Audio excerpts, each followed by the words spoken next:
ଗ୍ରାହକଙ୍କ ପାଇଁ ଖୁସି ଖବର କମିଲା ସୁନା ଦର ଆଗକୁ ବିବାହ ଋତୁ ଥିବା ବେଳେ ସୁନା ଦରରେ ହ୍ରାସ ଘଟିବା ଗ୍ରାହକଙ୍କ ପାଇଁ ସାମାନ୍ୟ ଆଶ୍ୱସ୍ତି ଆଣିଦେଇଛି। ପୂର୍ବରୁ ଧନତେରସ ଥିବାବେଳେ ସେହି ସମୟରେ ଏହି ଦର ବୃଦ୍ଧି ଘଟିଥିଲା। ବର୍ତ୍ତମାନ 24 କ୍ୟାରେଟ୍ ସୁନା ଦର ଖସି 10 ଗ୍ରାମ ପିଛା ଦର 78,500ରେ ପହଞ୍ଚିଛି।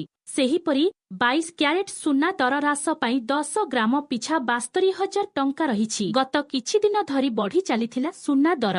ଦୀପାବଳିରେ ସୁନା ଦର ବୃଦ୍ଧି ପାଇଁ 82,000 ପାର କରିଥିଲା। ଏବେ ଦର ବୃଦ୍ଧି ଉପରେ ସାମୟିକ ଭାବେ ଲାଗିଛି ବ୍ରେକ୍। ସେହିପରି ଆଜି ଭାରତୀୟ ବଜାରରେ 22 କ୍ୟାରେଟ୍ ସୁନା ଦର 10 ଗ୍ରାମ ପ୍ରତି 72,000 ଟଙ୍କା ହୋଇଥିବା ବେଳେ 24 କ୍ୟାରେଟ୍ ସୁନା 10 ଗ୍ରାମ ପିଛା 78,560 ଟଙ୍କା ରହିଛି। ସେହିପରି ଭୁବନେଶ୍ୱରରେ 22 କ୍ୟାରେଟ୍ ସୁନା ଦର 72,000 ଟଙ୍କାରେ ପହଞ୍ଚିଥିବା ବେଳେ 24 କ୍ୟାରେଟ୍ ସୁନା ଦର 78,560 ଟଙ୍କା ହୋଇଛି।